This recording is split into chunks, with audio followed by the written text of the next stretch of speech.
Binira ni Davao City First District Representative Paulo Pulong Duterte ang ginawang pagkilala ng Senado sa umano'y Heroes of EJK na aniyay nagpapakita ng piling pagdadalamhati at convenient amnesia. Giit ng kongresista, tahimik umano ang Senado sa sinapit ng SAP 44.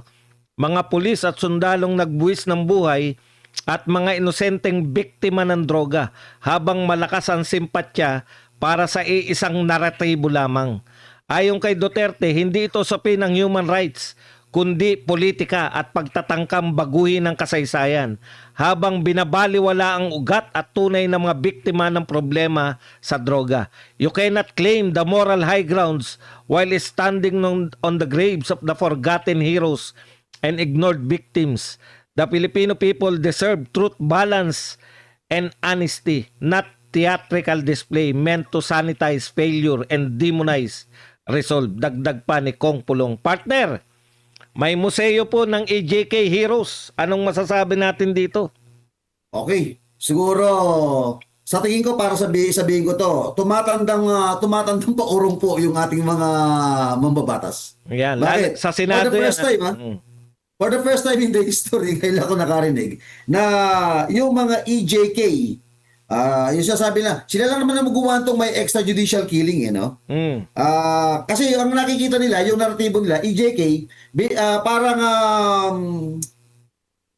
talagang isipin mo yung mga namatay, hindi lang kasi EJK yung mga namatay na, may mga namatay din ng mga police that time Kung babalansahin natin, paano naman yung mga namatay at napatay ng mga adik ng mga police?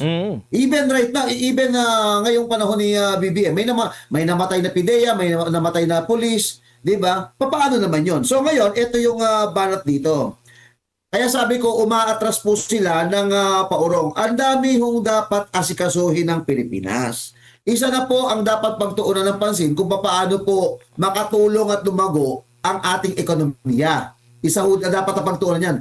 Pangalawa, kung paano ho nila ayusin at tanggalin yung korupsyon sa Pilipinas. Correct. Hindi po importante ito para sa akin, para bigyan pa ho ng pansin itong mga to, dahil lamang sa kapritsyo ng isang ng propaganda. Alam nyo, sumakay itong mga senador sa propaganda ng mga dilawan.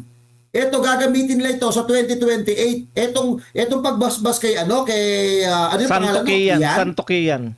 Oo, gagawing santo. Kung ano-ano nga. Ididikit nila ito pagdating po ng 2028. Iposta nyo na lahat ng dapat yung iposta.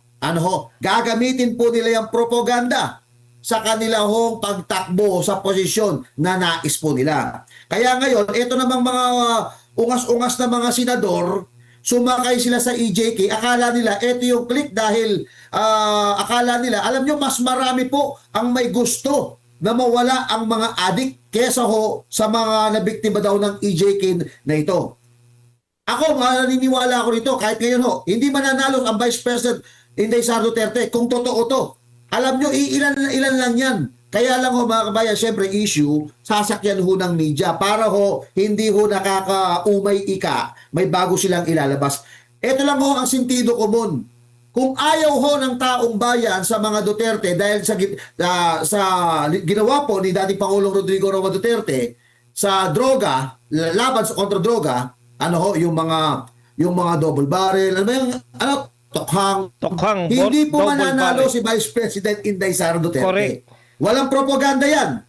Hindi propaganda yan. Nagbase lang po sila sa performance. Pero itong mga senador ngayon, naghahanda po ito sa propaganda para sa 2028 national presidential election. Maniwala po kayo, yung nagsulong dyan, ambisyosa. Yung retokada. Partner, batiin muna natin at magpasalamat kay Chansky na nagpakulay. Ayan partner, tama ka dyan. At hindi rin lang yun. Hindi sana makakamtan ni Tatay Digong yung pinakamataas na rating sa kasaysayan ng naging presidente ng Pilipinas. Partner BMR. Grabe ganito nila tinarantado, ganito nila winalang hiya yung history. Ganito nila pinahiya ang mga biktima ng mga addict. Alam mo partner, wala namang problema kung magparangal tayo, no? Pero wag naman kayo selective, napapaghalataan kayo Sa totoo lang, Sa totoo lang, ako wala man akong direktang pamilya talaga na biktima ng addict. At hindi ko rin naman pinapangarap yun na may mabiktima. Pero alam nyo, ramdam ko yung nabiktima ng addict. Mantsakin mo partner yung anak, gahasain ng kanyang tatay na addict. Yun ba hindi ba yun ang dapat ninyong tinututukan? Yun ba hindi nyo ba dapat yung inaalam? Kasi itong mga addict na to, maliwanag po sa sikat ng araw, salot po talaga ito sa ating lipunan. At hindi lang sila basta salot, kundi ang nasa likod nila, yung mga nagpupush, nagbibenta nito. Yan yung pinakasalot talaga. Kaya nga, alam nyo si Tatay Digong, minahal siya ng taong bayan kasi ramdam ng Pilipino noon na naglalakad tayo lagi tayong naglalakad sa panganib.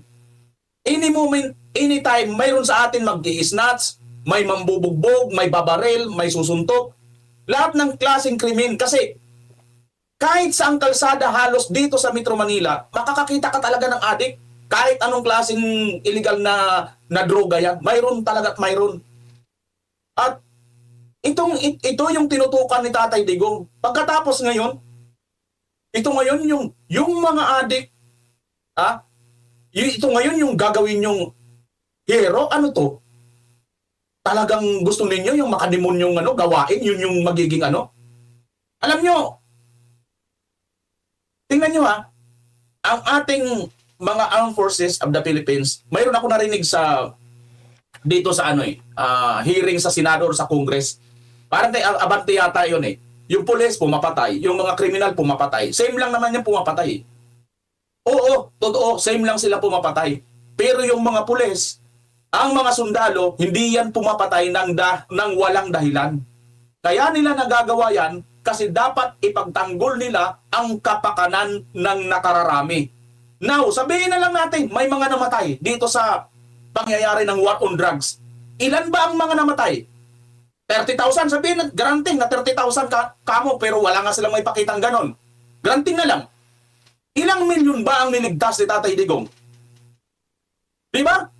Wala nga sa kalingkingan yung sinasabi ninyo pinagtatanggulin nyo ng mga adik kaysa dito sa mga bibiktimahin ng mga adik. Pagkatapos, ito kayo ngayon, magpaparangal kayo. Eh yung sa 44 pa nga lang, napakaliwanag na napakabayani ng mga yon.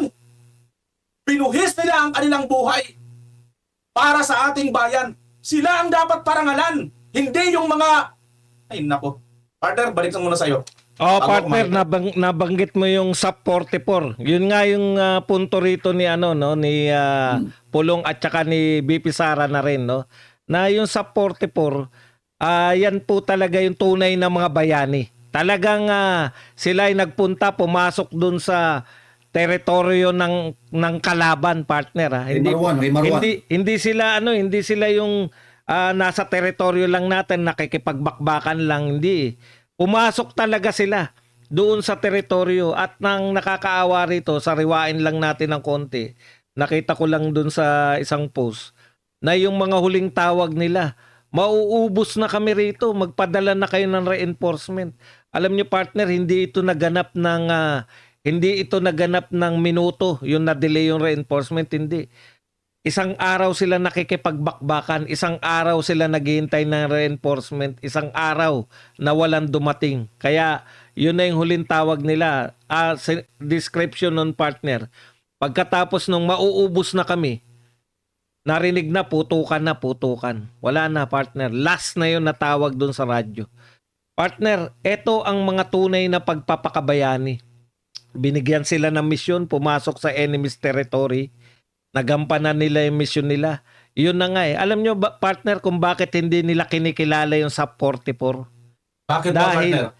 Pag kinilala nila yan, matatambad lagi, maaalala lagi na may pumalpak na pangulo nung panahon ng SUP 44. Napalpak yung gusto nilang ipakilala na pinakamagaling na pangulo si Pinoy, partner. Kakambal yan eh. SUP 44 equals kapalpakan ni Pinoy. Hindi po pwedeng ihiwalay yung isa. Hindi po pwedeng kilalanin yung pagpapakabayani nila na hindi natin maaalala yung ginawa ni Pinoy na isinakripisyo sa pamamagitan ng maling yung mga walang katuturan na talagang parang sinakripisyo lang sila, partner eh. Hindi sila sinuportahan. Sabi nga, ilang helicopter lang sana yan, naitaboy sana. Di ba aawat, partner eh. Pag may mga reinforcement na ganun, nakakaawa. Tapos eto, yung mga biktima di umano ng AJK, lumabas sa ano yan eh. Napanood natin sa Senate hearing ba yun, partner, na karamihan ng mga naimbita nila, panay naman may involvement talaga sa droga. Wala ni isang pati si Father Flavi, aminado na gumagamit ng droga. Pati yung, di ba partner, pati yung mag-asawa na tunay, yun lang ang sa tingin kong tunay. Yung mag-asawa, nagbebenta ng droga, nagkaunsiyan sila nung kasabwat na pulis. Di ba ganun yung kwento ng mga yan? Kaya partner, talagang anlayo. Paano rin yung mga biktima ng mga drogista? Partner, baka meron pa kayo. Hindi, Partner nagdala ko Dan. ng konti kasi nabanggit mo yung partner yung yung sa 44. Mm. At kung bakit ayaw lang parangalan at buksan yung issue. Kasi baka may madami ng taga Bucor. Di ba? Talaga? Maalala natin na nagkanda leche-leche yung taga Bucor ngayon na kinuha, kahit napalpak na ho itong general na to, na kinuha pa rin siya. Kahit hindi niya sinuportahan yung mga sa 44 na nakaraan. Ngayon, binalik pa rin ni Marcos ito through Bonjing Rimulya. Itong si General Katapang. Di ba? Pero ako, kaya gusto ko lang dagdag ito, mas napaka-importante at napakahalaga pa sa kanila, ito ho mga EJK na ito. At titingnan natin kung sino yung mga nagsusulong. Tingnan mo natin sino yung mga nagsusulong.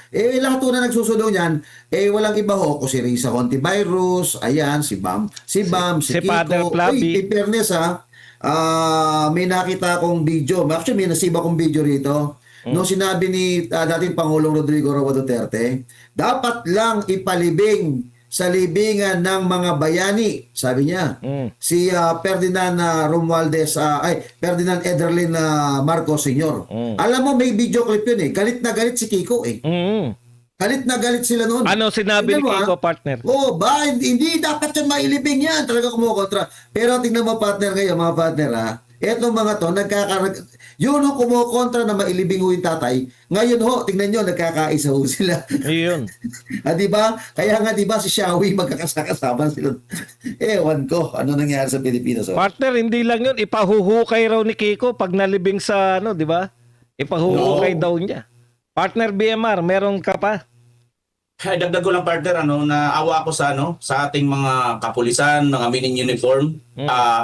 Naawa ko, alam mo kung bakit? Kasi doon pa lang sa pag-announce ni Senator Amy Marcos, live yun eh. Hindi po pwedeng basta i-edit yun. Ang hirap tanggapin, masakit ito para sa ating mga men in uniform, tagapagpatupad ng batas na disiplinahin, na walang mga adik. Pero ito ngayon, may akusasyon sa commander-in-chief nila na isang adik. At hindi naman po nila ito matanggi, partner, kasi para sa akin ito para sa akin lang naman, analysis ko lang naman ito. Kung talagang hindi totoo yung sinasabi ni Senator Aimee, bakit hindi siya kasuhan? Di ba? Correct. Bakit hindi siya kasuhan? So hanggat hindi niyo kinakasuhan sa Senator Aimee, mananatili sa katotohanan na totoo ang sinasabi ni Senator Aimee, at iyan ay isa sa nagiging bagahe sa dibdib ng ating mga men in uniform. Bakit? Kasi dati nung panahon ni Tatay Digong, masyado silang binigyan pagpapahalaga ng isang Tatay Digong. Ngayon, mukhang hindi na nga sila binigyan ng pagpapahalaga. Hinuhubaran pa sila ng pagkatao at dignidad nila, mga kapartner. Partner, yung mga general, binigyan naman ng pagpapahalaga. Hindi nga lang pagpapahalaga na pinakita pa sa video, di ba? Ano yung partner? Hindi lang pagpapahalaga binigay, nagkabigayan pa talaga. Yun lang, partner. Okay, partner. Sige. Pero kasi, sabi nga nila, ang isang mabuting prinsipyo ay priceless, tawag nito? wala namang kasing tumbas ng halaga yan, Correct. partner. Okay.